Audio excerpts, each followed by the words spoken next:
All right, so let's start this broadcast with what is unfolding in Ethiopia, where Ethiopia has now announced that it is expelling at least 7 United Nations officials whom it is accused of meddling in the country's internal affairs.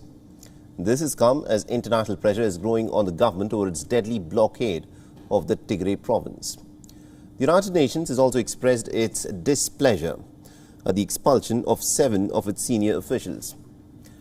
Now, United Nations Secretary General Antonio Guterres has said that he was shocked by the expulsion announcement.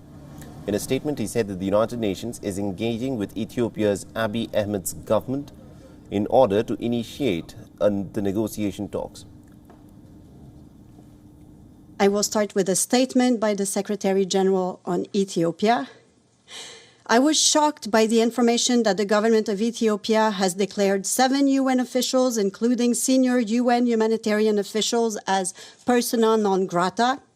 All UN humanitarian operations are guided by the core principles of humanity, impartiality, neutrality, and independence. In Ethiopia, the UN is delivering life-saving aid, including food, medicine, water, and sanitation supplies to people in desperate need. The United States, meanwhile, has condemned the Ethiopian government's move to expel the United Nations officials. White House Press Secretary Jen Psaki has called Ethiopia's move as unprecedented action to expel the leadership of all organizations involved in the ongoing humanitarian operations in the Tigray province.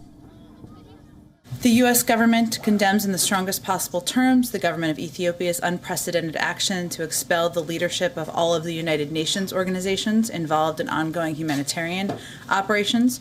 We agree with UN leaders. This is a stain on our collective conscience, and it must stop. The expulsions have come just 2 days after the United Nations chief Martin Griffiths had warned hundreds of thousands of people in the northern region of Tigray who were likely experiencing famine due to a government blockade of aid. The Ethiopian government has accused the United Nations workers of supporting the Tigray forces who have been fighting its soldiers and its allied forces since the month of November.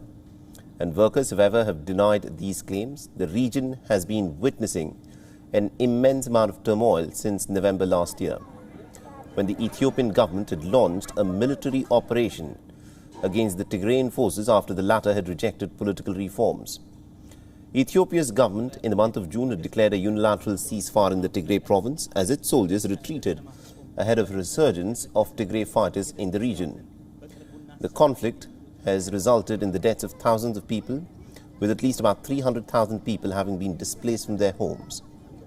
In the month of July, the United Nations warned that over 400,000 people across the Tigrayan province had crossed the threshold into famine. The situation has only deteriorated since then, as a de facto blockade has prevented much of the aid from getting inside the conflict zone. WION is now available in your country. Download the app now and get all the news on the move.